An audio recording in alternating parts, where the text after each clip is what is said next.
y en sí por donde nos quedamos. Bienvenidos sean todos. Entonces,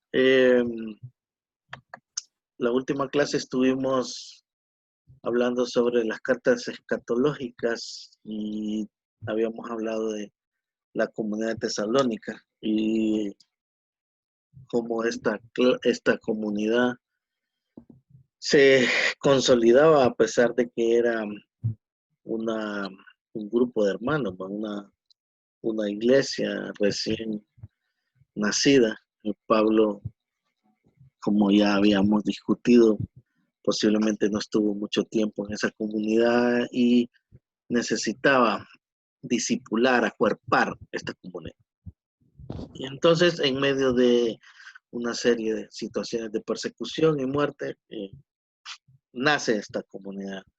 Y habíamos hablado de los tres pilares que sostenían esta comunidad, que era la fe, la esperanza y el amor.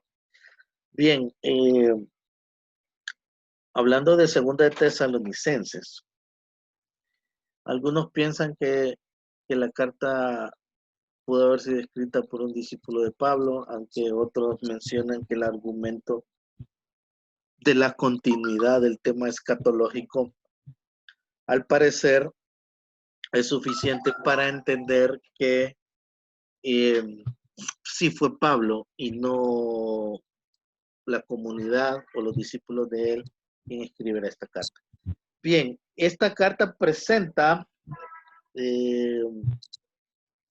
este tema de continuidad con respecto a la escatología, al tema de la parucía que estábamos discutiendo la vez pasada. Pero había un nuevo problema con respecto a la venida del Señor. Se trataba de una mala interpretación de esta segunda venida.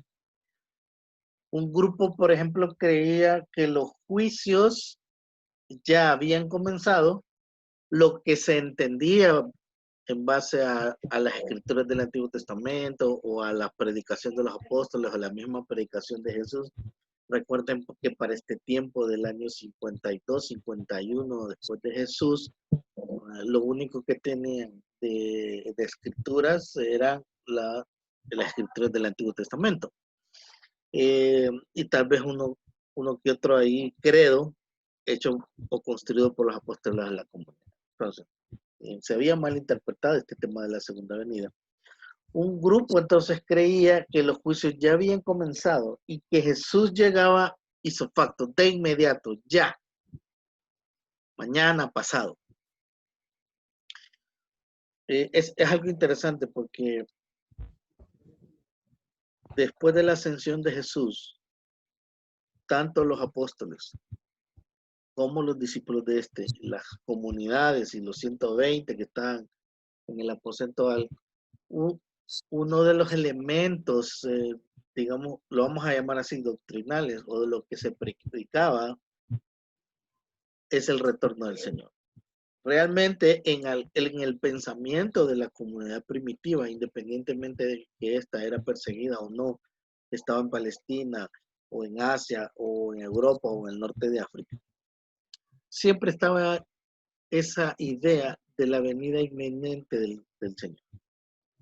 Bien, claro, eso cambia con los años, va cambiando, ya va presentando otro tipo de dilemas las comunidades. Entonces, este grupo creía que los juicios ya habían comenzado y que Jesús llegaba de inmediato, pero el mayor problema era que algunos estaban tan, vamos a decir así, tan idealizados o tan metidos con esa temática, que habían abandonado sus rutinas de vida tradicional, sus trabajos. Muchos entonces habían desprotegido a sus familias. O sea, las habían dejado sin protección.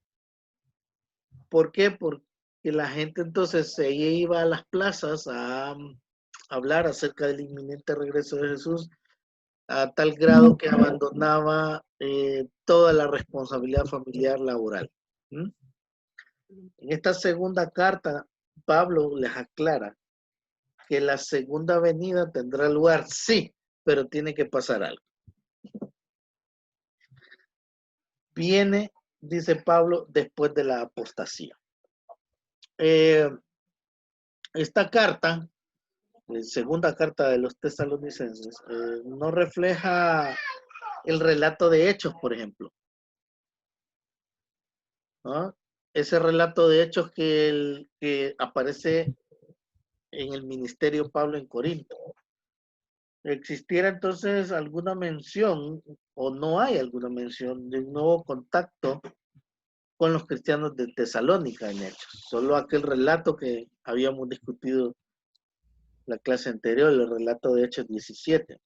Entonces, no hay otro relato en Hechos que nos conecte un segundo contacto o más contactos por parte de Pablo hacia la comunidad. Pero el apóstol ha estado recibiendo información acerca de la comunidad, aparentemente, siempre información satisfactoria en su mayoría. Y entonces, movido por la información que él tiene en su mano, él escribe. ¿Sí? Respecto a este tema del regreso del Señor, eso lo describe también en capítulo 2, versículo 2 de Tesalonicenses. Estamos hablando del trasfondo de la comunidad. Entonces, este asunto de la fe probablemente era el incentivo principal para la redacción de la segunda carta, cuyo contenido tiene que ver principalmente entonces con el futuro advenimiento del Señor. En la primera carta, ¿se acuerdan? Tenía que ver con qué pasaba con la muerte y la resurrección de los muertos. Ahora, Pablo deseaba, aparte de la presión de las circunstancias tan especiales, también mantener un estrecho contacto con estos hermanos, que recuerden, eran nuevos en la fe y necesitaban su consejo. De ahí que él apreciara esta oportunidad y la aprovechara para escribir nuevamente a la comunidad.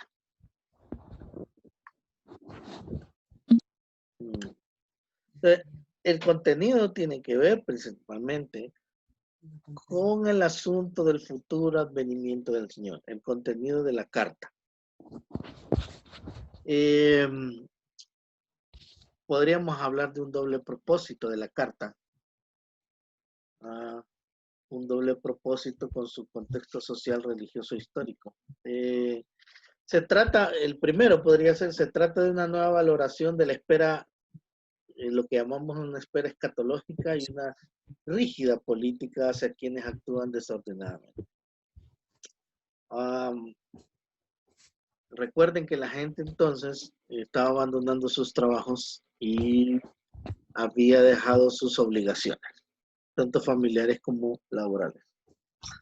Tesalonicenses, entonces, en esta segunda carta, Pablo escribe un segundo propósito, una carta para animar a estos desanimados, para corregir un error doctrinal y dirigir a la iglesia acerca de la disciplina de los que no hacen nada. Si ustedes leen el último capítulo, de segunda carta, los tesalonicenses, está hablando de el deber de trabajar, a partir del versículo 6 del capítulo 3.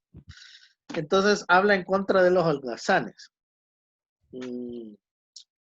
Ese es, podríamos decir, el doble propósito de la carta. Corregir un error con respecto a el tema doctrinal que llamamos sobre la escatología, cómo estas personas holgazanes estaban viviendo una vida desordenada a causa de ese error doctrinal y estaban llevando a otros a esto. En armonía con tal entorno, entonces podríamos hablar de una intención triple de Pablo, cuando él escribe,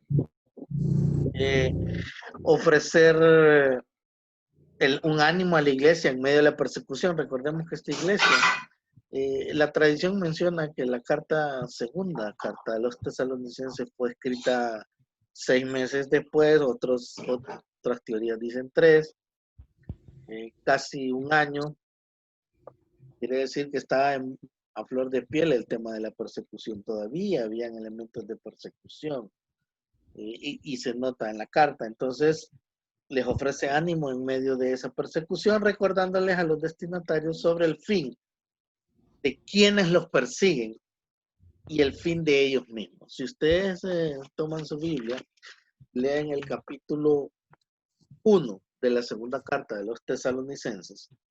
Inclusive hay una condena para los impíos y una recompensa para los que sufren en el nombre del Señor. Y esto lo vemos inclusive en el Antiguo Testamento, como por ejemplo los que le hacían daño al pueblo de Israel tenían su merecido, todo su castigo. Otra intención de esa triple intención en la carta es, repito, Pablo corrige las falsas impresiones acerca del tiempo del fin o de los tiempos de la segunda venida. Eso lo describe en los primeros 12 versículos del capítulo 2.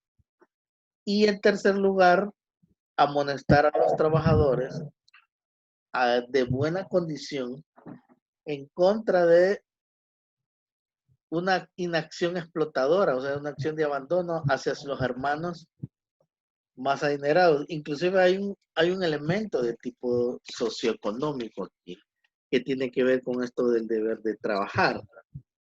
Por ejemplo, dice el versículo 7, pero vosotros mismos sabéis de qué manera debéis imitarnos.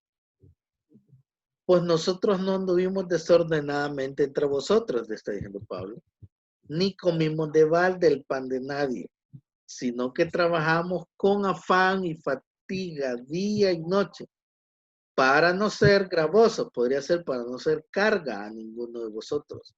No porque no tuviéramos derecho, ¿verdad? Sino porque daros nosotros mismos un ejemplo para que nos imitéis. Porque también cuando estábamos con vosotros, os ordenamos esto. Si alguno no quiere trabajar, tampoco coma. Es bien directo el apóstol aquí. Entonces hay un tema social ahí también. Vemos entonces esta triple intención de Pablo también al escribir la carta. Ahora, alguien tiene ahí un ruidito, un zumbito, tal vez apague el micrófono. Pablo menciona que va a ser necesario, ¿ya?, antes de la segunda venida, aparezca la apostasía. Bueno, apostasía generalmente significa o consiste en un alejamiento de la fe.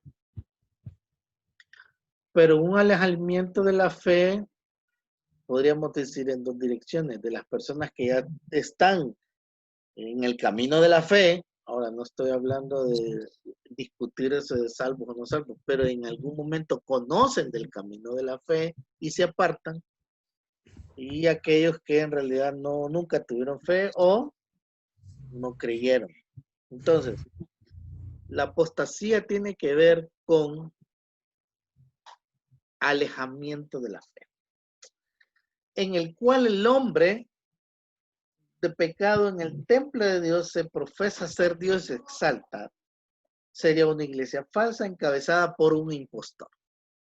Algunos entonces mencionan que es el anticristo. Eso es lo que responde Pablo ante esta especulación, vamos a hablar así, que está ocurriendo en la comunidad de los tesalonicenses. Y tal especulación ha llevado a otros entonces a vivir una vida desordenada con respecto a lo sociolaboral o socioeconómico. Entonces, tiene que ocurrir la apostasía y tiene que manifestarse el hombre de pecado o el impostor. Entonces recuerden, apostasía es un alejamiento de la fe. Eso quiere decir. Todo esto tiene que ocurrir antes de la venida del Mesías, le está diciendo Pablo, que les está aclarando la situación.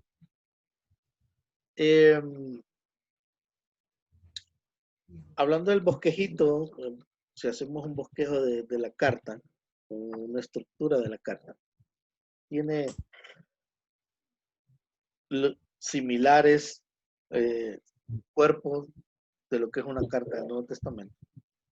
Hay una introducción que es el capítulo 1.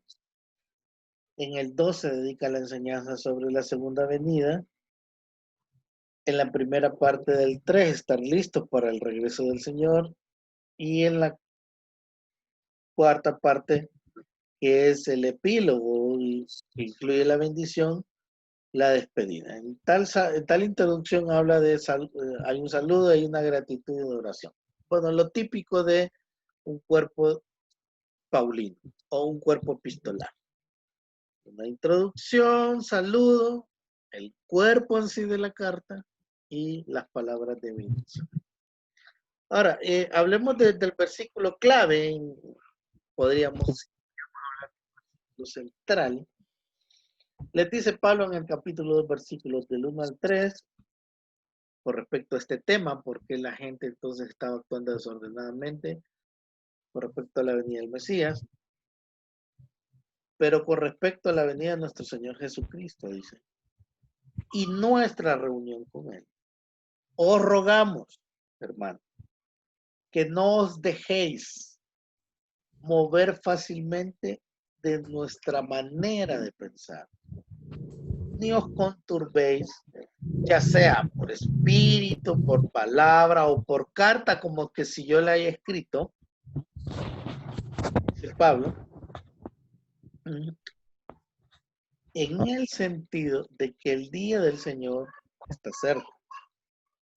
Nadie os engañe en ninguna manera, porque no vendrá sin que antes venga la apostasía. ¿Quién no va a venir sin que antes venga la apostasía? Pues el Señor. Y entonces también tiene que cumplirse otro elemento, que es el hombre de pecado, ¿verdad? Voy a silenciar aquí, permítanme. El hombre de pecado. Y se manifiesta, y entonces, y el hijo de perdición, así se conoce, el hijo de perdición. Ese es el texto clave ahí detrás de lo de la carta, ¿verdad? ¿Qué motivaron entonces? ¿Cuál es el resumen y el contenido de dicha epístola? Esa es una de las más cortas. Después de Filemón, Tito y Tesalonicenses 2 son las cartas menos extensas del corpus paulino. Parece ser que algunos exaltados estaban creando un clima de inquietud ante la perspectiva de la segunda venida. Mire, estas personas que estaban desobligándose de sus labores, no es así nomás. Alguien o algunos sectores los estaban motivando a hacer esto. Quiere decir que algunas personas en la comunidad estaban enseñando estas cosas. Esto daba pie para que algunos se llevaban una vida anormal, ¿verdad? O sea, no trabajar. ¿Para qué trabajar entonces si ya viene el Señor? Entonces, esa es la pregunta, ¿para qué trabajar si ya viene el Señor? Lo que importa era prepararse para ese día, les dice Pablo. O sea, un momento, Pablo no está negando la venida del Señor, solo está diciendo, ok, recuerden que las cartas responden a circunstancias, y la circunstancia era una circunstancia de persecución, pero también una circunstancia, un contexto en el cual se estaba malinterpretando el tema de la venida del Señor y algunos se estaban aprovechando para enseñar esto y otros estaban, digamos, podríamos mencionar, desobligándose de sus responsabilidades. Entonces, lo que importaba era prepararse por ese día, les dice Pablo. No es tan inminente el día del Señor. Hay alguna escatología que se menciona el ya, pero todavía no. Antes tendrá que manifestarse entonces diversos elementos como la apostasía y el adversario. Lo importante entonces es permanecer fieles, les dice Pablo, a la elección del Señor, llevando una vida ordenada y de trabajo. Todo eso lo menciona en el capítulo 3 de la carta. Una vida ordenada y de trabajo. Bien, haciendo una relectura de la carta, vamos a encontrar una comunidad, un lugar de resistencia. Haciendo una relectura de la carta anterior, vimos una comunidad sostenida por 3 pilares. Y ahora vamos a ver una comunidad que es un lugar de resistencia. ¿Resistencia qué? Bueno, recuerden que están siendo perseguidos, ¿verdad?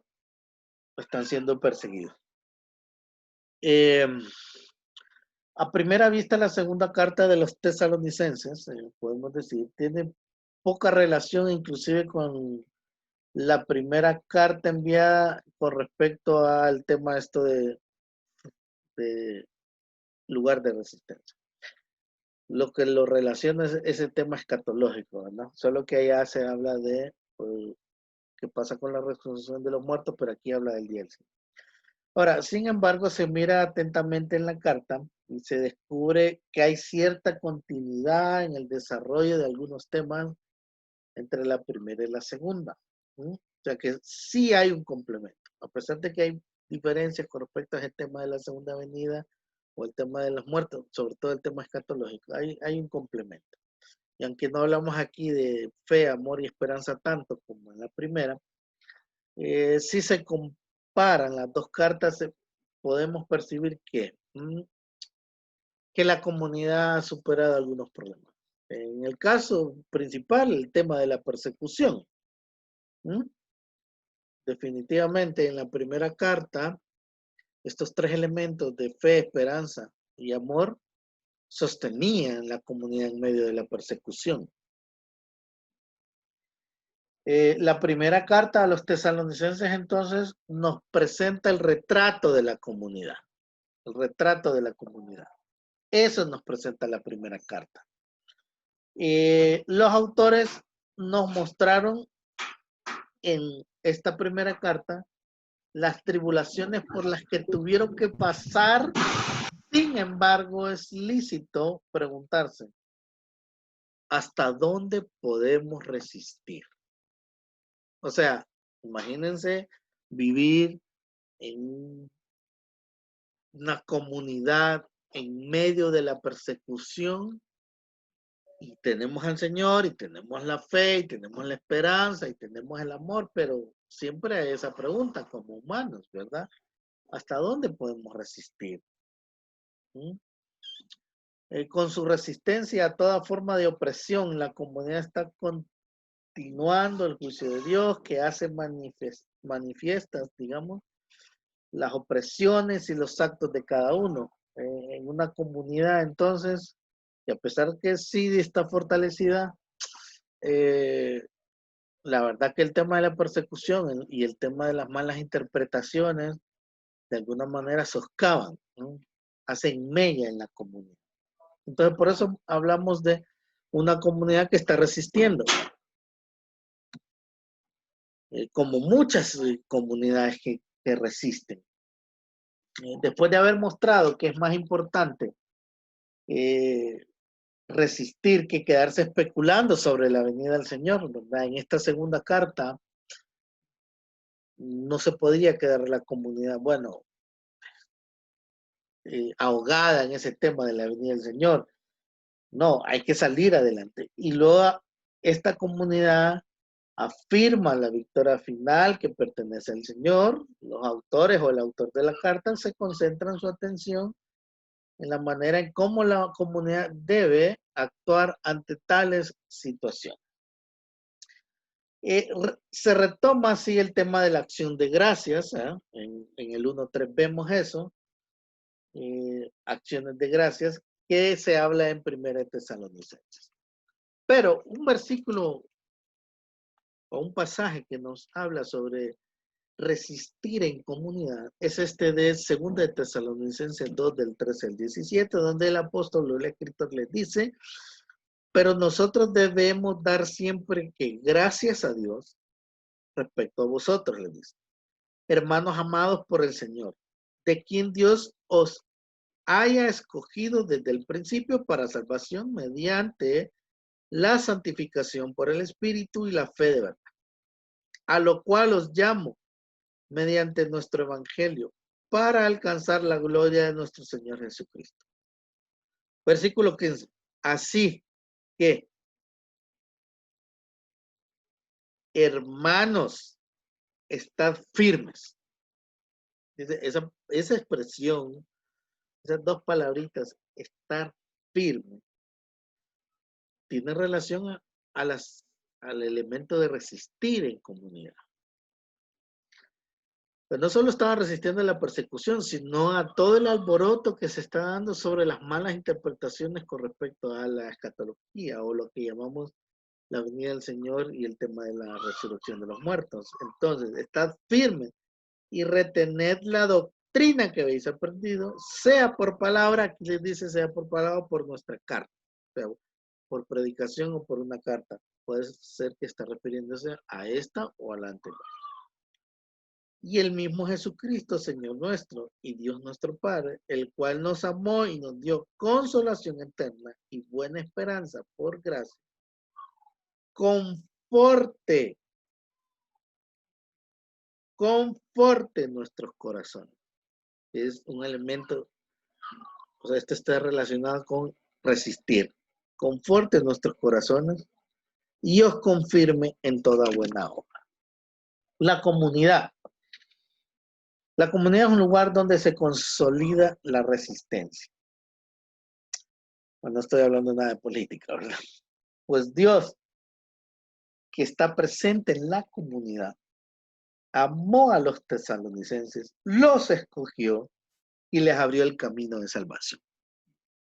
Y esto es el elemento de relectura que quiero compartir. O sea, hermanos y hermanas, haciendo algo de hermenéutica y algo de elemento pastoral hoy.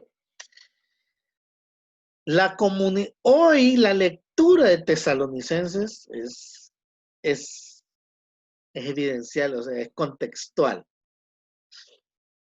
Nosotros estamos resistiendo en comunidad. Ahora, ¿a qué me refiero a esto que estamos resistiendo?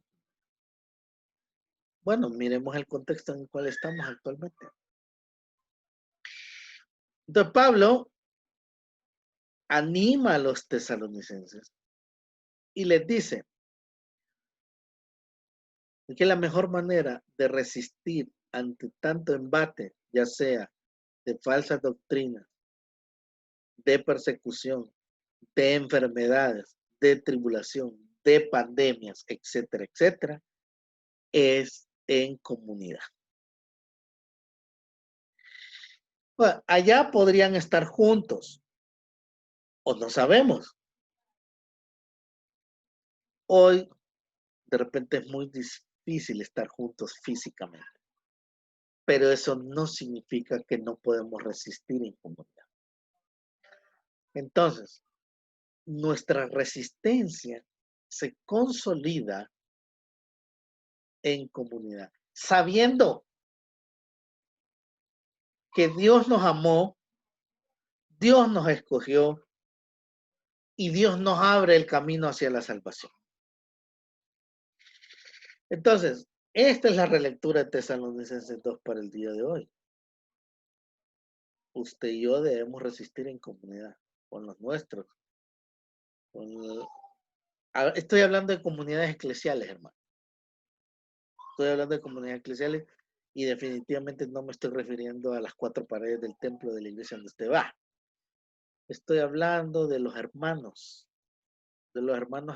al que usted, asumo, llama, les hace videollamadas, les envía mensajes de WhatsApp, un post-tag, un video, etc.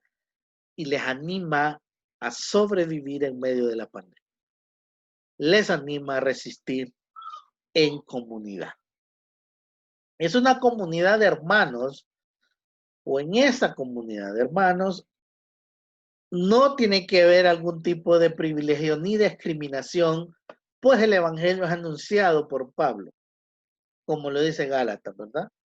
Sobre las relaciones sociales. No debe haber tal discriminación ni privilegio en una comunidad. En una comunidad todos somos iguales.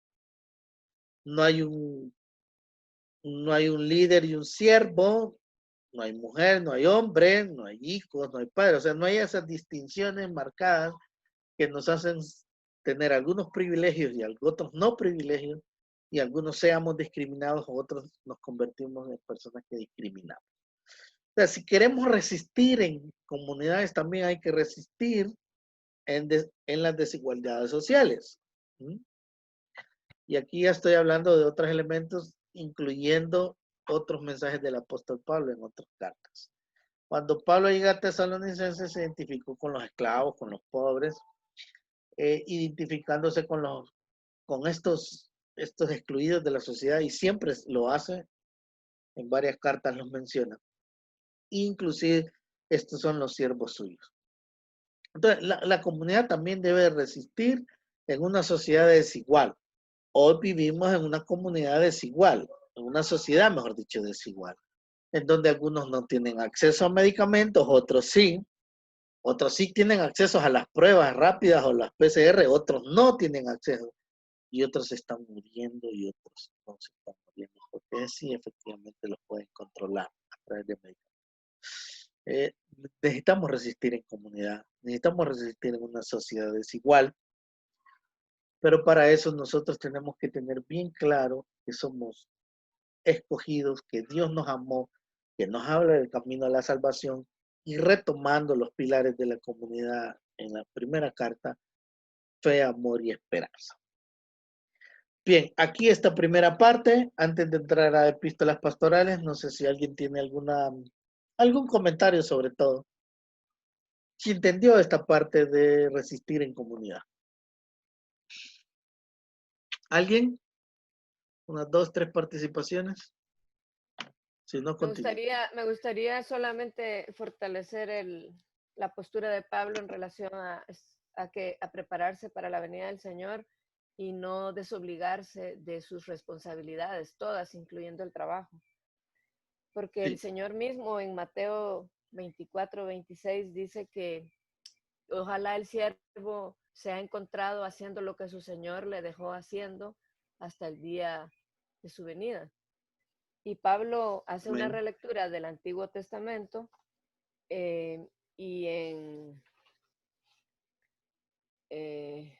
en Timoteo, en Primera de Timoteo, él dice que nuevamente habla de lo mismo y dice que el que no cuida de su casa y el que no provee para los propios suyos viene a ser peor que el impío.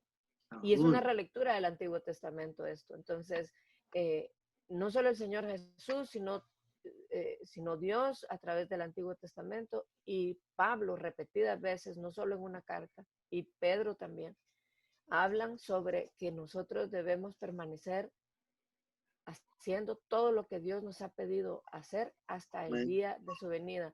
Y si podemos ir a Apocalipsis, vamos a leer que dice que 2 estarán moliendo, 2 estarán en el campo, o sea, van a estar trabajando, vamos a estar trabajando, hermano. Solamente. Bien, sí, gracias. ¿Alguien más quiere compartir algo?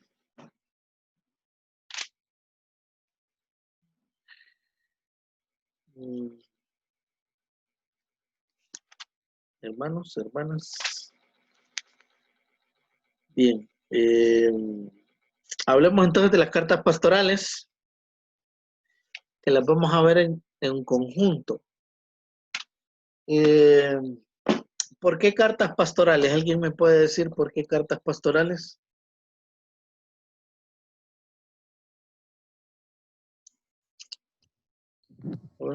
Porque escritas específicamente a pastores, a líderes de comunidades, en el caso de Timoteo. Ok, ¿alguien más tiene una opinión diversa o amplía el concepto de hermano Eduardo? ¿Por qué pastorales? Porque aparte de eso da como actividades que se tienen que hacer dentro de la iglesia y Ajá. aparte de eso, ¿verdad? Aparte que están dirigidas para personas que son líderes dentro de sus comunidades, aporta de cómo hacer las cosas dentro de la comunidad. Sí, correcto. También porque son instrucciones sobre específicamente cómo se debe de realizar la administración de la iglesia y cuyos destinatarios también están involucrados en la administración de las mismas, va para Timoteo, va para Tito, quienes son pastores de las iglesias. Correcto. ¿Alguien más? Sí, efectivamente. Cartas pastorales, aunque es una denominación que nos, hablando del nombre, algunos piensan que fue hasta el siglo XVIII, otros dicen que fue hasta el siglo XIX en que se le agregó a estas 3 cartas del Corpus Paulinum. Recuerden que estas cartas tienen un problema de pseudoepigrafía. Y haciendo un paréntesis, ¿alguien vio el video de esta semana? El video auxiliar. Espero que lo hayan visto, si no los invito a leer. Porque me animo a hacer algunas preguntas de ahí. Así que espero que el silencio de ustedes me dice mucho, así que espero que lo hayan leído. En la terminología, hablando de los títulos eclesiales, está anciano, está siervo, está ministro, está diaconisa, diácono, pastor, obispo, obispo supervisor, apóstol, evangelista, profesor o maestro. Hablando de títulos eclesiales. Uno de los, podríamos decir, no de los problemas de autenticidad, es cuestiones de pseudoepigrafía. Es que como estas cartas mencionan este tipo de títulos eclesiales, según la historia de la iglesia, y cuando uno estudia historia de la iglesia, se da cuenta que ya hasta mediados del siglo II, inclusive aparecen estos títulos eclesiales.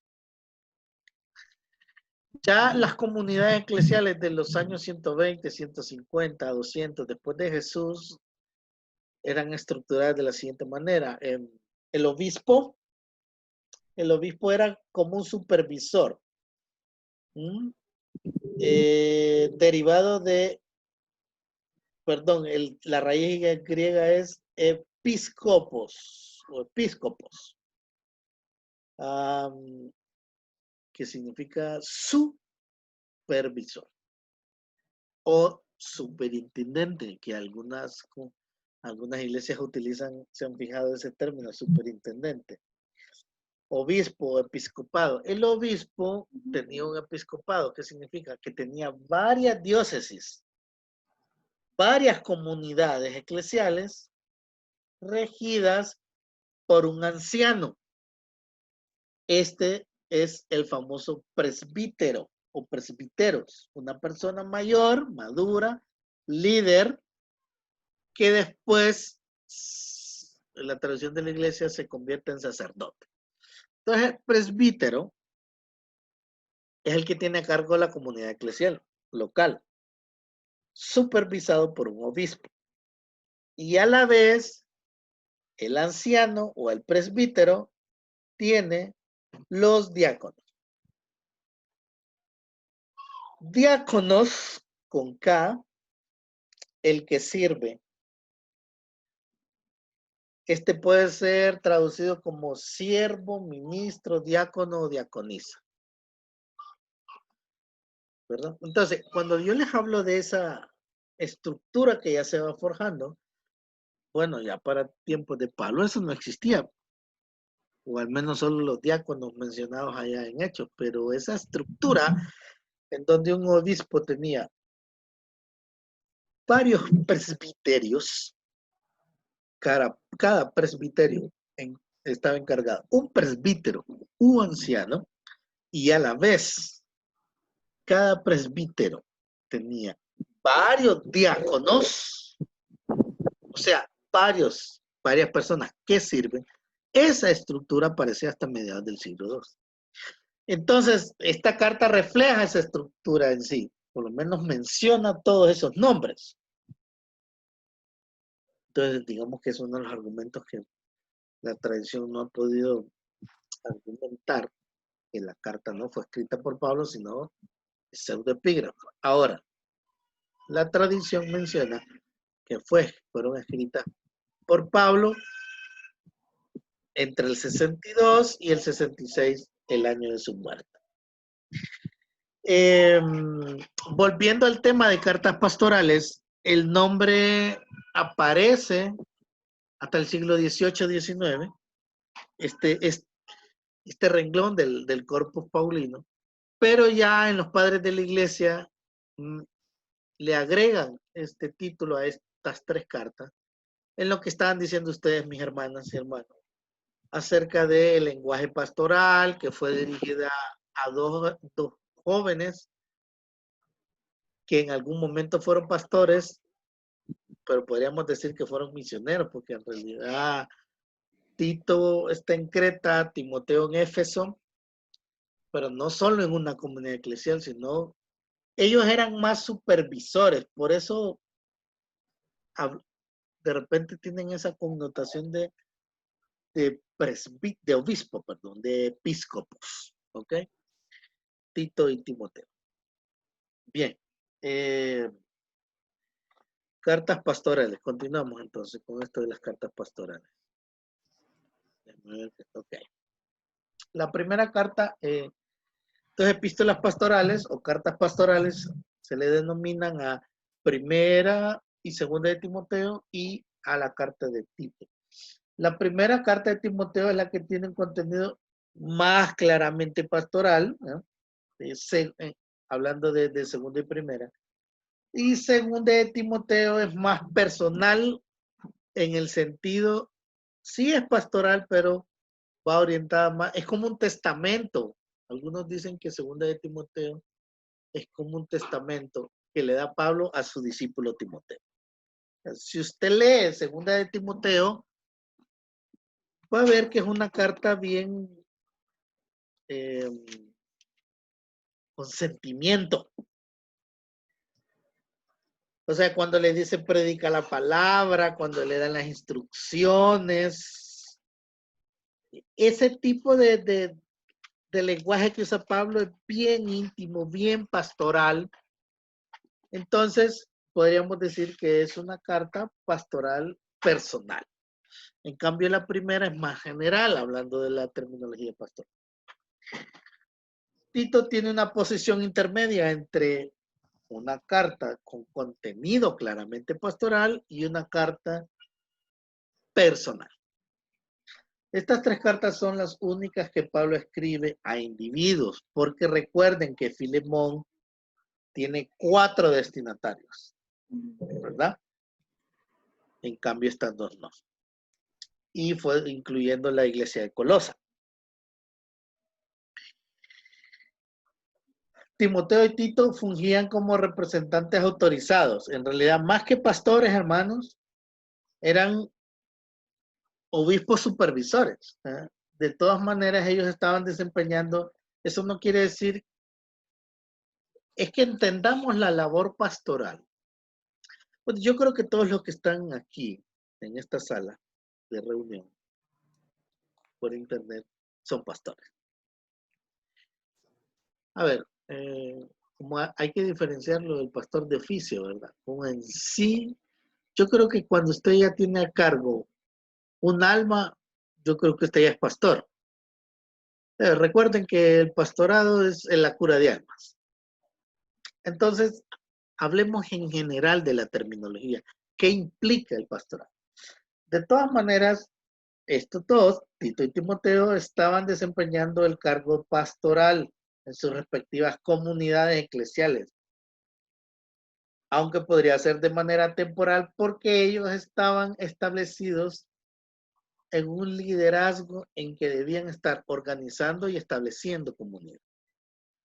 Timoteo posiblemente supervisando la obra en Asia Menor, cuyo radio de acción era de Éfeso, y Tito estaba en la isla de Creta. Si ustedes ven el mapa en sus Biblias, la isla de Creta en el Mediterráneo era una isla, no era tan pequeña y tenía muchas ciudades. O sea, bueno, usted, Roberta, que está en Roatán, y los que han ido allá a Isla de la Bahía no solo es una comunidad, sino en toda la isla hay varias comunidades, ¿verdad? Entonces, Creta era una isla y tenía varias ciudades establecidas.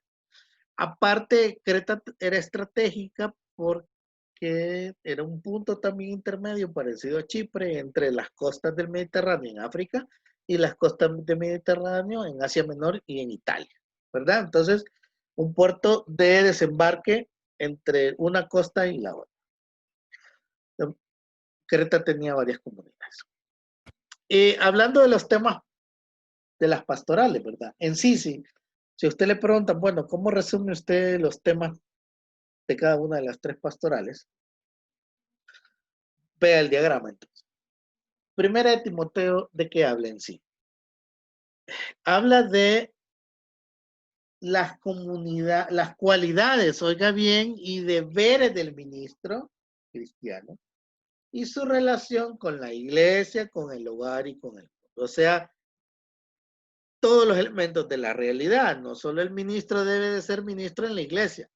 Y no estoy hablando del pastor en sí, ¿verdad? Estoy hablando de aquellos líderes, de aquellas personas que de alguna manera tienen un ministerio, aunque sea el ministerio de abrir la puerta o barrer, en el hogar y en el mundo.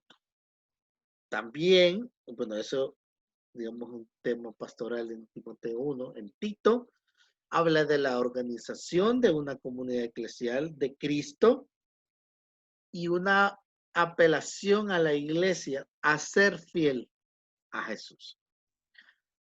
Ya según de Timoteo, como les digo, es más personal, pero trata elementos sobre la apostasía, la persecución y la lealtad al Señor. Fíjense que en las 3 pastorales hay elementos de falsa enseñanza también. En Timoteo hay eso, en Tito hay enseñanza de la sana doctrina. ¿Por qué habla de la enseñanza de la sana doctrina? Bueno, hay que ver el contexto de la isla de Creta también, y lo vamos a mencionar, y Timoteo 2. Si estas cartas fueran escritas, fíjense bien, en la década del 60, pues Pablo está preso en Roma, ya las comunidades eclesiales están prácticamente fuera de Palestina y se acerca la revuelta judía. Nerón es el emperador, ya había incendiado Roma y está persiguiendo cristianos en Roma. Y si las cartas fueron escritas a finales del siglo I o entre la década del 80, dicen algunos, del siglo I, pues estamos en vientos de persecución, pero también en vientos de la herejía gnóstica, de la herejía judaizante. Que eso no cambia, ¿no? Bien, hablemos un poquito algo de Tito. ¿Quién era Tito? Griego, no circuncidado. Este Tito es mencionado en otra carta, ¿verdad? Creo que en Gálatas lo menciona. Posiblemente un joven griego no circuncidado lo había llevado Pablo en su viaje a Jerusalén, a donde deseaba obtener la aprobación de los apóstoles para libertar a los gentiles frente a la ley de Moisés. Siempre ese problema entre los judeos cristianos y los paganos cristianos. Parece que Pablo lo encomendó a las iglesias de la isla de Creta, y se supone que está al frente de ellas, según lo describe la carta. Timoteo, que de repente es más conocido, porque es mencionado en Hechos y en algunas cartas de Pablo, inclusive como remitente de dichas cartas. Era hijo de una judía y de un griego, fue el discípulo, la tradición menciona que fue el discípulo predilecto de Pablo.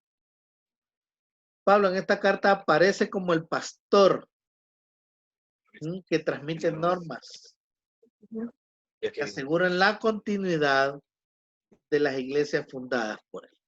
La carta no tiene un esquema fijo, hablando de la carta de Timoteo. Y Tito, perdón, Timoteo, al ser ese discípulo predilecto, pues en la segunda carta vemos la relación tan estrecha que tenía con su discípulo, Pablo con Timoteo. Primera y segunda de Timoteo. Bien, la primera carta, como mencionamos en los temas, hace referencia a la organización de la comunidad. La forma de combatir, por ejemplo, los errores y la vida cristiana de los fieles. En cambio, la segunda, posiblemente Pablo ya preso, listo para ser sacrificado, le da consejos de tipo pastoral a un joven Timoteo. Que se mantenga fiel en el ministerio, que conserve la sana doctrina, todo ello un estilo cordial, sencillo, muy emotivo en la segunda carta y por momentos apasionado. Esta segunda carta es más común, como ya les mencioné, como un testamento que Pablo hace antes de morir a su discípulo Timoteo. Eso lo pueden leer en el capítulo 4 de la segunda carta, donde se refleja eso de la emotividad. El ambiente, ¿verdad? La parte emocional, que pues, obviamente hay que leer entre líneas, saber leer bien para entender que Pablo está siendo muy emotivo ahí. Ahora, Tito, que también habla de la organización de la carta, de la iglesia, perdón, hay una lucha contra los errores de los falsos maestros ahí, una lucha de la vida cristiana de los fieles, hay consejos para ancianos, consejos para jóvenes, consejos para los esclavos, contiene una serie de exhortaciones a la obediencia, a la caridad. Los puntos doctrinales se centran en la muerte sacrificial de Cristo y sus manifestaciones gloriosas al final de los tiempos. Hablando de Tito y la isla de Creta, es interesante porque según la mitología, hermanos, Zeus, el padre de los dioses, el que desciende en varias formas a la tierra, el que tiene inclusive una vida desordenada, como Dios, nace en la isla de Creta, según la mitología. Definitivamente el culto a Zeus era muy fuerte en la isla de Creta. Inclusive esos errores y puntos doctrinales que habla Tito deben de centrarse en el error que algunos habían mezclado a Zeus con Jesús, con Dios. La respuesta a Tito tiene que ver con la justificación por la gracia. Entre líneas podemos encontrar que hay una defensa, ¿verdad? En contra de el pensamiento griego que había en la isla de Creta. No hablo de la comunidad de Creta, porque son varias comunidades. Hablo de la isla de Creta, cuyo culto a Zeus era muy fuerte. Entonces eso influye también a la hora del contexto. Era una isla que, por cierto, era famosa. Cuando hablamos de los cretenses, algunos traducen mentirosos. Era la isla de Creta se podría traducir como ciudad de mentirosos. Bien, ahí estaba Tito en Creta. O sea que también tenía sus luchas de tipo cultural religioso en la isla. En cambio, Timoteo no tiene tanto ese contexto pero sí habla de falsos maestros, de los que están en la iglesia, dentro de la iglesia. Hay ese tipo de falsos maestros. Por eso él habla inclusive de los requisitos del obispado, habla del ministerio de la piedad, de los requisitos de los diáconos. Entonces, en primera de Timoteo también tiene ese elemento, porque inclusive habla de la apostasía. Algunos apostatarán de la fe, dice Timoteo, escuchando espíritus engañadores, a doctrinas de demonios, por la hipocresía de mentirosos, que teniendo cauterizada la conciencia, algunos inclusive prohibirán casarse y mandarán abstenerse de alimento de Dios, que Dios creó, para que con acción de gracias participen de ellos los creyentes y los que han conocido la verdad. Solo haciendo un paréntesis, algunos han interpretado, y se los dejo de tarea, ¿verdad? Así para que vayan haciendo sus estudios, que este versículo 4.3, donde algunos prohibirán casarse, tiene que ver con el movimiento LGTB hoy. Pero bueno, no voy a hablar de eso, solo lo dejo así como para que ustedes se conviertan en investigadores exégetas y hagan su relectura de los textos. De eso habla Timoteo. Primera de Timoteo, entonces, a fin de, por cierto, el foro de la semana 4 está muy relacionado al tema de el silencio de las mujeres. Yo quiero aquí las opiniones de las hermanas. Voy a hacer un paréntesis antes de seguir. ¿Cómo interpretan ustedes primera de Timoteo 2 del 11 al 15? Y les leo el texto. La mujer aprenda en silencio con toda sujeción, porque no permito a la mujer enseñar ni ejercer dominio sobre el hombre, sino estar en silencio. Porque Adán fue tomado primero después de Eva, y Adán no fue engañado, sino que la mujer, siendo engañada, incurrió en transgresión. Pero se salvará engendrando hijos, si permaneciere en fe, amor y santificación con modestia. Bien, a ver, ¿qué me pueden decir, hermanas, sobre ese texto?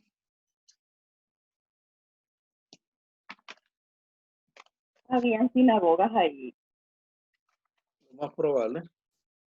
Si hay sinagogas, es que la mujer se sienta parte del hombre. Y que por eso ¿Qué más? por eso se la mantenía en silencio, porque ella, queriendo saber y salir de sus dudas, a lo único que le podía preguntar era al esposo. Ajá. De verdad, no dudo que las mujeres en este tiempo también hayan contribuido mucho dentro de las sociedades, más tienen un papel muy importante en la sociedad, son las educadoras del hogar y le dan la primera lengua. Un ejemplo de eso, yo no hablo árabe porque mi mamá no habla árabe, ¿verdad? Pero sí, mi papá sí habla árabe. Entonces, a la mujer se le da un papel muy, muy, muy especial e importante. Ahora sí considero, ¿verdad?, que la mujer tiene un papel de enseñanza y pastoral muy, tal vez no como nombre de pastora, pero sí tiene un papel muy importante. Sí.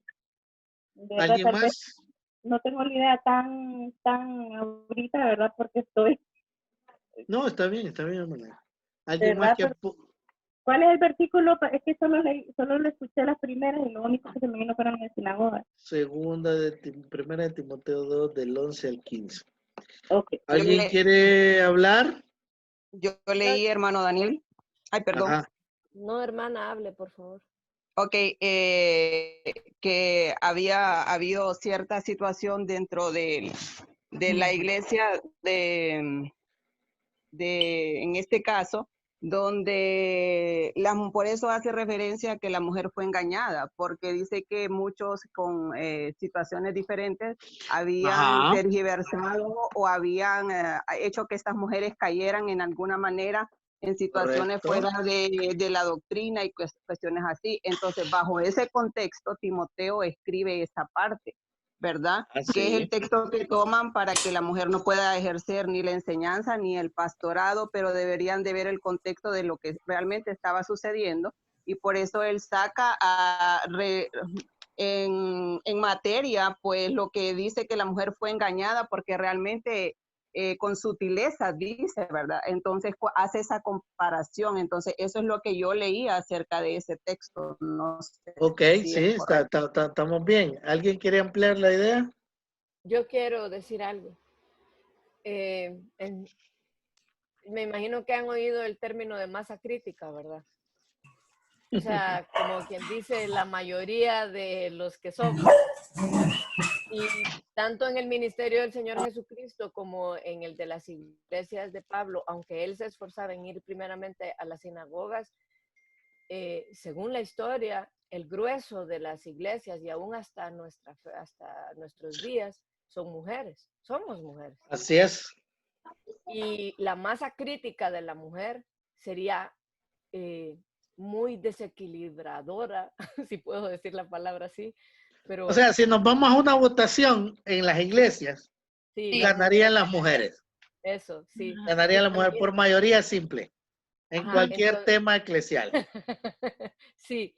Estamos Sin de acuerdo. embargo, tenemos una doble misión. Somos sujetas a nuestros esposos, a nuestros propios esposos, no a los hombres como tanto se anda mal diciendo por ahí. Yo no estoy obligada a sujetarme a ningún hombre, sino a mi esposo y también a mis autoridades. Si yo tengo autoridad en mi trabajo, en la iglesia o en la comunidad, en la parte social, política. Entonces, este asunto de la mujer, para mí, yo no quisiera hablar mucho de este tema, pero yo sé que usted sabe que yo sé que usted quiere que yo hable de esto y también otras hermanas, porque yo nací en diferentes iglesias, yo he vivido diferentes formas de liturgia y ahora estoy congregándome en una iglesia en donde las mujeres no oran en público, no predican, Ay, no cantan en público, solamente en el coro, y sí pueden predicar en cultos de mujeres y enseñar a los jóvenes, enseñar a los chiquitos y a las mujeres. Para mí ha sido un reto aprender a ser sujeta, aprender a vivir en paz, aprender a vivir negándome a mí misma y prefiriendo vivir en paz con mis hermanos. Procurando más al cuerpo que a mí misma. Eso es lo que yo estoy aprendiendo. Sin embargo, si usted me pregunta si estoy de acuerdo, yo tengo que discrepar, porque igual que la hermana, sé que esa enseñanza tiene varios defectos como para volverlo una doctrina general. En primer lugar, fue escrito por una razón en particular. Primero. Segundo, el mundo judío diferencia entre mujeres y hombres, pero no es que Dios haya puesto una ley machista. Y ahí es bien largo lo que hay que hablar.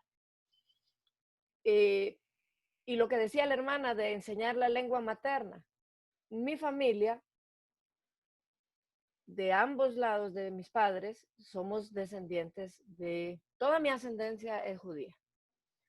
Para poder estar yo inscrita en el censo de Mardoqueo, que es el censo del pueblo, no el censo del Estado de Israel, sino el censo del pueblo, de la diáspora, mi madre tiene que ser judía, no mi papá. Interesante. A pesar de que las líneas filiales son hijos de padres, padre, pero en Reyes, en Crónicas, siempre dice, fulano hizo lo bueno delante de los ojos de Dios, hijo de, y dicen del nombre de su mamá, el nombre de su mamá, de todos los reyes que hicieron lo bueno y que hicieron lo malo, porque es la madre la que enseña. La madre es la que enseña y la que forma el corazón de los hijos, hablando de los judíos. Pero Pablo viene y se salta 400 pactos para atrás cuando dice, si le escribió Timoteo o quien la haya escrito, cuando dice que la mujer fue engañada y que la mujer fue hecha por causa del hombre. Bueno, el Señor dijo que sea hombre y mujer. Hizo ratones y ratonas, hizo chuchos y chuchas y no anduvo diferenciando. El propósito de la diferenciación fue para poder crear la imagen de Cristo y de la iglesia desde el principio. Sí, y lo estoy diciendo de manera tajante porque no tengo tiempo, pero el punto aquí no es si la mujer fue primero, el hombre fue después, porque ese es el argumento, y que la mujer fue engañada sí. y todo eso.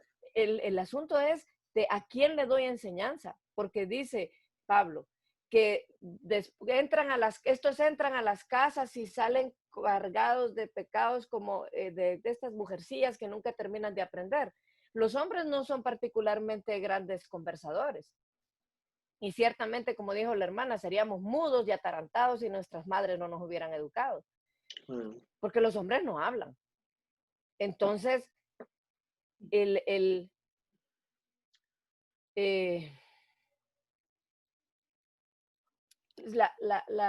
ya no sé ni por dónde iba. Es que esto es muy complejo, pero Sí. el problema es que a la mujer le dicen, mire, ¿cómo van a decirle a las mujeres que vengan desde todo Israel hasta la sinagoga, a cada rato, a cada fiesta, a cada celebración, cuando está la casa, los hijos, los dolores, los achaques?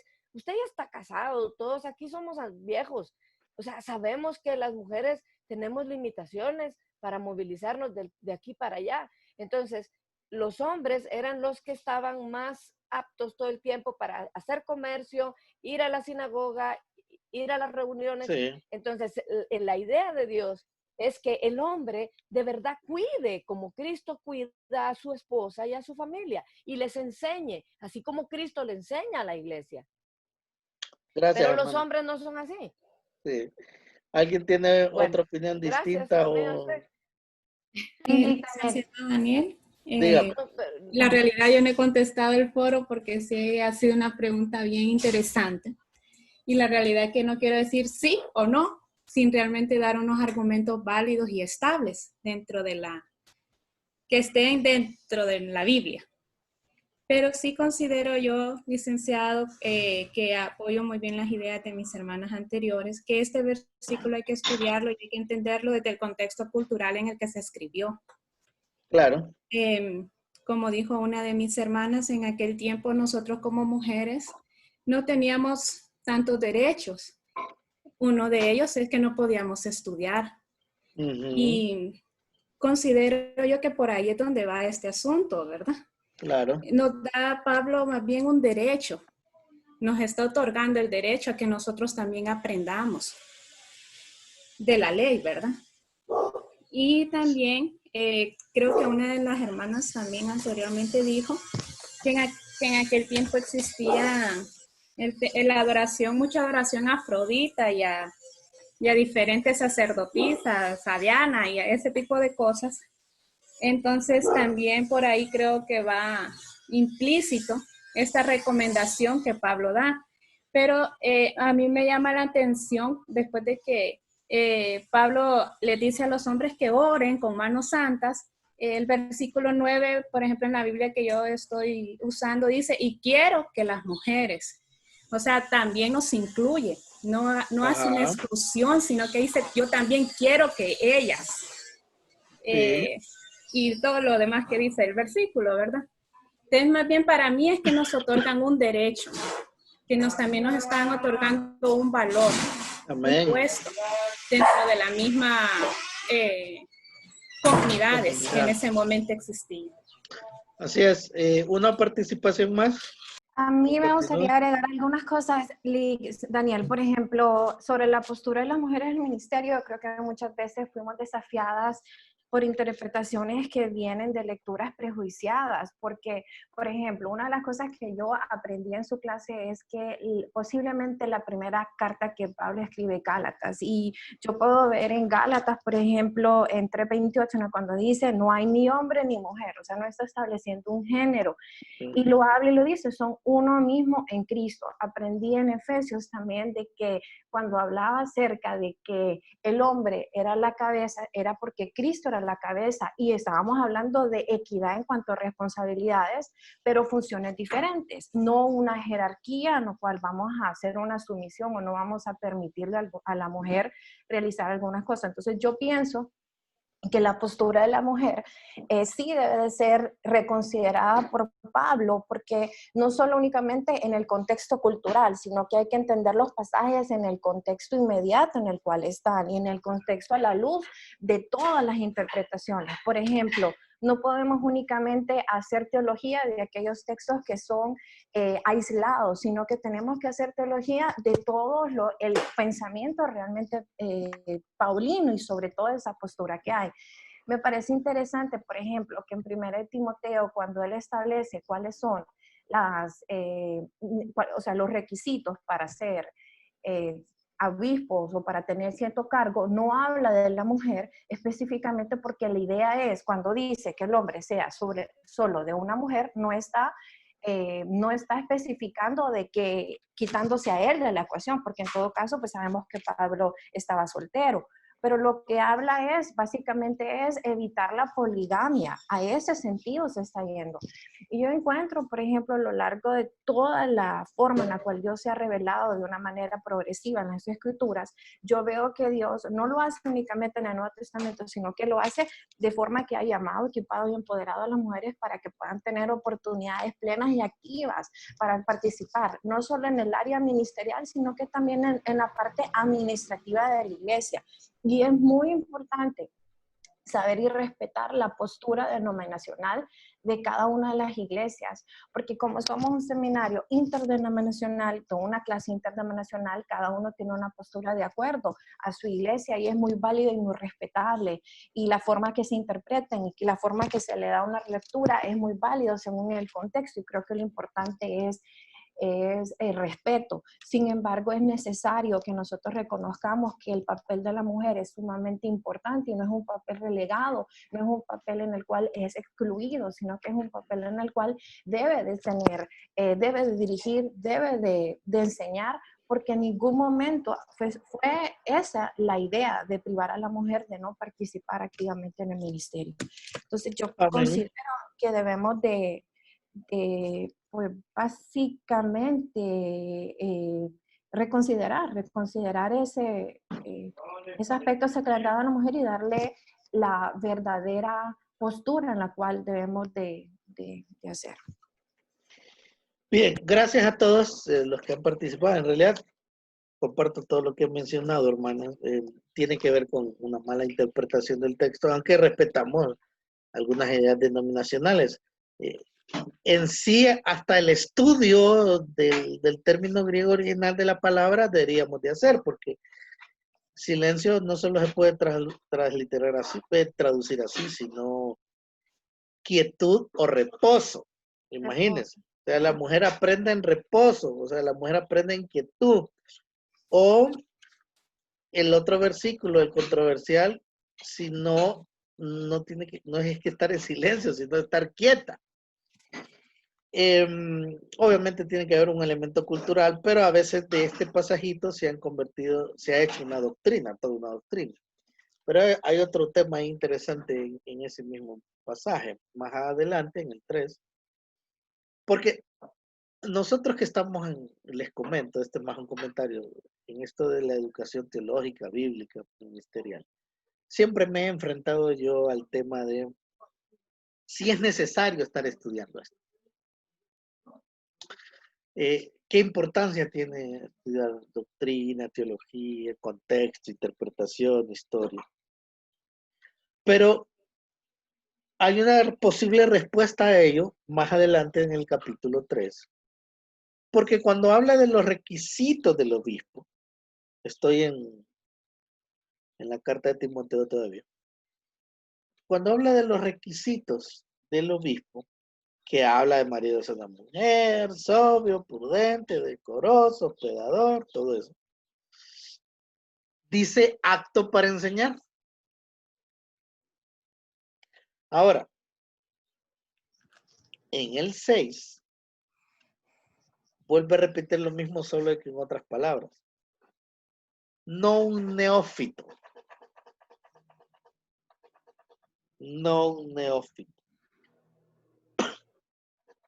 ¿Qué significa la expresión hoy apto para enseñar? Definitivamente de apto para enseñar a alguien preparado, estudiado, con experiencia docente, didáctico, pedagogo, que haga transposición didáctica, que utilice los medios visuales. Bueno, los que son maestros aquí o tienen una profesión que no es la docencia, pero se dedican a la docencia y tienen experiencia en docencia, se dan cuenta que el acto para enseñar no es un neófito. Ahora, si el obispo, o sea, aquel que tiene a cargo, acuerden que un obispo puede ser un supervisor, pero también puede ser un pastor o un encargado de obra. Inclusive si el obispo no estuviera apto para enseñar, entonces sería un neófito. Yo creo que es importante la preparación. Según el contexto de Timoteo, la primera carta, uno de los requisitos para ser obispo, para coordinar presbiterios, es que tiene que ser una persona que haya estudiado, no un neófito. Lo que pasa es que en la década del 70, en los 80 o en los 90, esto no se cumplía, porque los encargados de obra sí eran neófitos. Ahora, no quiere decir que el Espíritu Santo no les ayudaba, ¿verdad? No estuviera a la par con ellos, pero definitivamente, hermano, hoy tiene que ser apto para enseñar y para eso tienen que estudiar. Bien, terminando, Tito, para instruir a Tito a la organización de la iglesia cretense y para instruirlo en el método de tratar con la gente. Recuerden, la isla de Creta entonces era famosa porque había un montón de mentirosos. Algunos piensan, algunos comentaristas escriben que la isla de Creta, en donde escribe Pablo, donde está la residencia de Tito, era una isla habitada sobre todo por gentiles de dudosa reputación.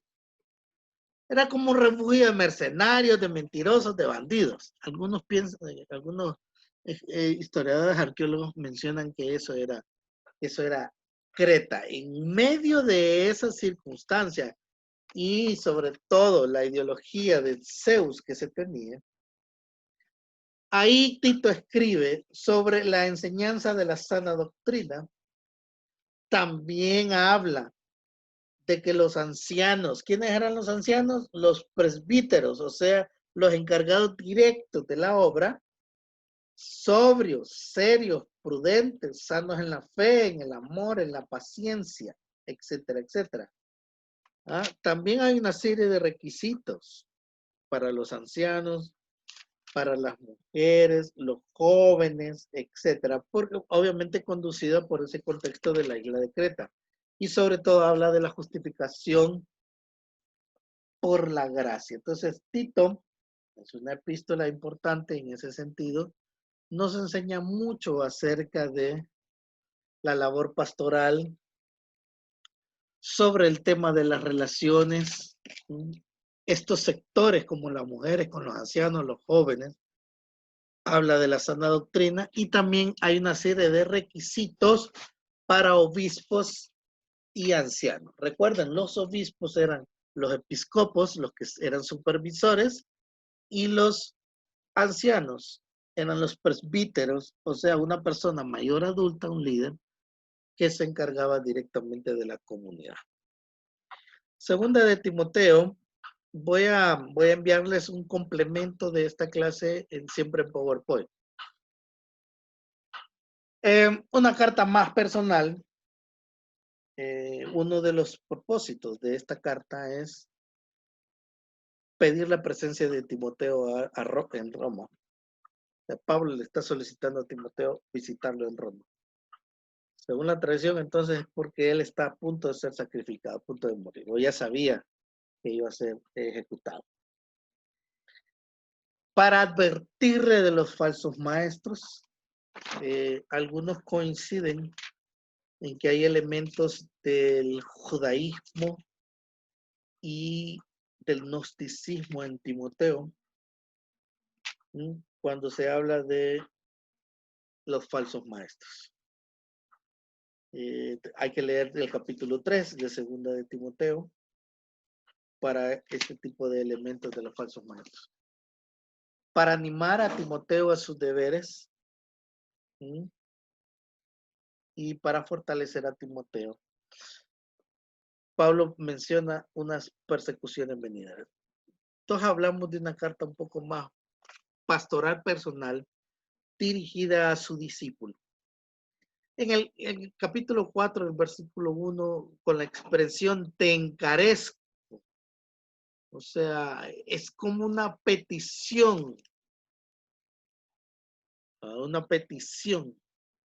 a garganta abierta, o sea, delante de Dios y del Señor Jesucristo. Entonces empieza y le dice que prediques la palabra, que instes a tiempo, fuera de tiempo, redarguye, reprende, exhorta, etcétera, etcétera, porque vendrá tiempo cuando no sufrirán la sana doctrina. Entonces y empieza y volverán las fábulas y las herejías, etcétera, etcétera. Entonces, y en el 6 dice, 4:6, yo ya estoy para ser sacrificado, estoy listo.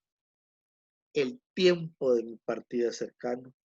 Y aquel versículo que ustedes lo han leído, y dice, he peleado la buena batalla, he acabado la carrera, he guardado, por lo demás me está. Entonces, obviamente es una despedida bien emotiva, y de ahí da una serie de instrucciones personales. Entonces, en resumen, primera de Timoteo, aconsejar a un joven Timoteo a conducirse en la dirección de las comunidades eclesiales y ayudarlo a sobrellevar la carga de su gran encomienda de pastorear, de liderar comunidades en Éfeso y sus alrededores. Aunque una iglesia madura tenía problemas con algunos líderes que enseñaban diferentes doctrinas. Primera de Timoteo 3, 4 y 15. Tito aconsejar a Tito para corregir la deficiencia de una joven iglesia cretense o jóvenes comunidades cretenses que carecían de organización y sus miembros tenían una conducta descuidada con el fin de prepararlos para un testimonio más efectivo. ¿Ante quién? Ante los incrédulos de Creta. Eso lo dice 1:5 de Tito. Y segunda de Timoteo, ya que Pablo estaba próximo a morir, debía alentar a Timoteo para que continuara el ministerio preservando todo lo que le había enseñado y todo lo que había recibido por parte de Pablo, inclusive a cualquier costo. Y esto lo menciona 2 Timoteo 2:2.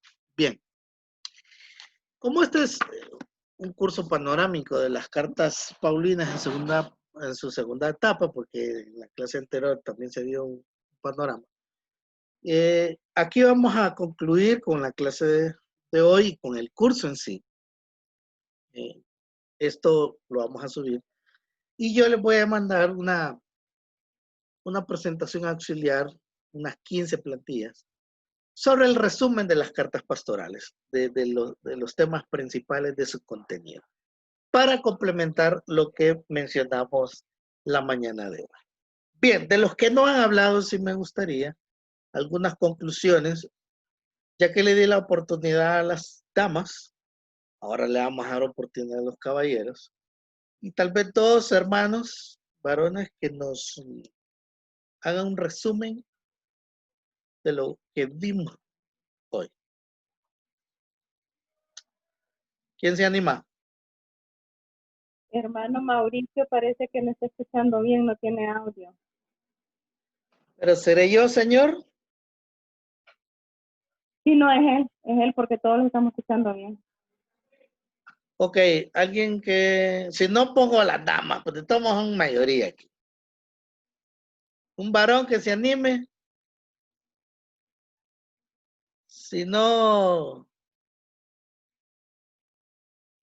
me voy, Beto.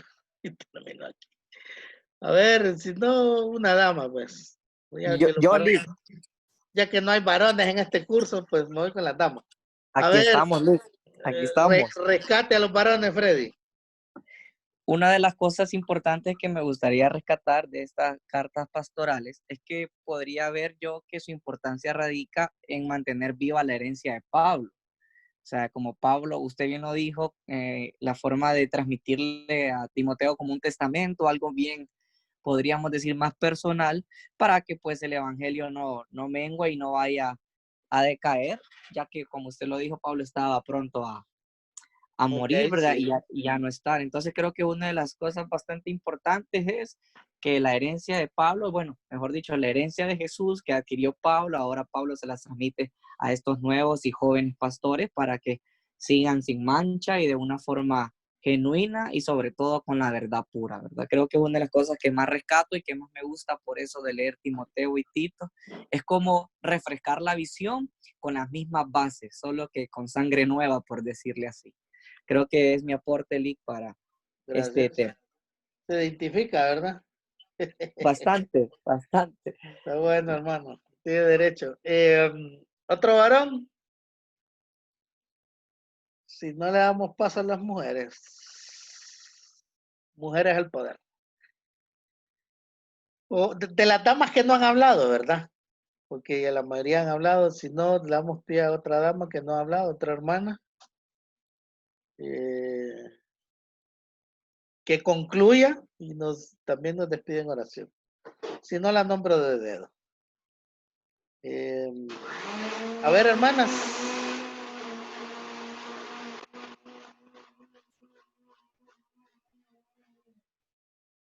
Una hermana que se anime.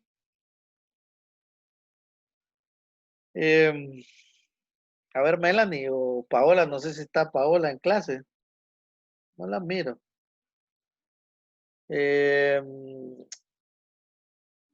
A ver, Carmencita o Carmen, ¿quieren compartir algo? Aquí, Lick, Diga. una de mis partes preferidas, ¿verdad? Sobre Timoteo es cuando Pablo ya en su última carta, ¿verdad? Antes de morir, o sea, en segunda de Timoteo, cuando Pablo le anima, ¿verdad? A que avive el fuego del don de Dios que está en él, ¿verdad? El cual se le dio por la imposición de manos. Entonces, esto va bastante relacionado a lo que comentaba recientemente el hermano, ¿verdad? Es tan bello de que Pablo le insistía y seguía dándole ánimo a Timoteo de que a pesar de la persecución, a pesar de que él estaba preso, Pablo como tal, ¿verdad? Estaba preso, que siguiera, ¿verdad? Firme, ¿verdad? En el Señor, en los caminos. Y este es uno de los, prácticamente de mis versículos preferidos, ¿verdad? De el que Pablo le dice a Timoteo que avive el fuego del don de Dios. Y en realidad eso es aplicable de igual manera a nuestras vidas y máxime ahorita en esta situación, así tal como usted lo indicaba, ¿verdad? Como estamos, que tal vez podremos estar lejos de iglesia, pero hoy en día más bien es el tiempo en que podemos estar más cerca de Dios y por lo tanto ahí, en ese fuego que es en la presencia del Señor, avivar, ¿verdad? Lo que el Señor nos ha regalado a cada uno de nosotros y compartirlo, tal como usted decía, ¿verdad? Cuando estaba hablando de los tesalonicenses, compartirlo con las personas que nos rodean, ¿verdad? Porque es tiempo también para eso, no solamente yo y Dios, porque estoy aquí en mi casa, ¿verdad? Y me estoy cuidando, no, sino también compartir lo que yo estoy viviendo con el Señor en estos tiempos con otros. Y en realidad, bueno, ese es mi aporte, Eli. Bien, yo les agradezco, hermanos. Pónganse el día con sus asignaciones. Mañana se cierra la semana 4 y ya solo quedamos el examen y la tarea del libro. Por mi parte, bueno, si yo les agradezco su atención, cualquier situación, pues me escriben al correo o al chat del grupo, o si quieren algo personal, pues a mi número. Y bueno, le vamos a pedir entonces, hermana Carmen, que nos despida en oración para cerrar esta sesión. Ok, está bien. Amado Padre Celestial, te alabamos, Señor. Amén. Te exaltamos. En el nombre de tu Hijo amado, nos acercamos con confianza, Padre, delante de tu trono de gracia, de tu trono de misericordia. Primeramente, Padre, con corazones agradecidos, porque ciertamente hasta el día de hoy, Señor, hemos visto tu cuidado, hemos visto tu protección, tu provisión para nuestras vidas. Gracias, Padre, porque simple y sencillamente podemos ver, podemos respirar, podemos hablar, podemos pensar correctamente y eso es un motivo por el cual agradecemos. Padre, y en este instante, Señor, te agradecemos por este tiempo que hemos compartido con cada uno de mis hermanos. Estamos creciendo aún más en tu conocimiento, Padre. Gracias te doy por la vida de cada uno de ellos, por la vida del maestro, de igual manera. Nos cubrimos todos con tu sangre preciosa. Creemos que no nos sobrevendrá mal ni plaga tocará nuestra morada. Creemos que tú nos sorprenderás, Padre, con bendiciones de bien en esta semana que viene, Señor. Gracias te damos en el nombre de Jesús. Amén y amén. Amén, hermana. Hermanos y hermanas, gracias, Dios les bendiga y entonces nos estamos comunicando por ahí. Bendiciones a todos y a todas. Gracias. Gracias. Bendiciones. Bendiciones, hermanos. Bendiciones a todos. Saludos. Gracias. Bendiciones a todos. Saludos. Que tengan un día. Bendiciones. ¡Mami! ¿Qué hubo? Vení. ¡Qué chino, mami! ¡Venga!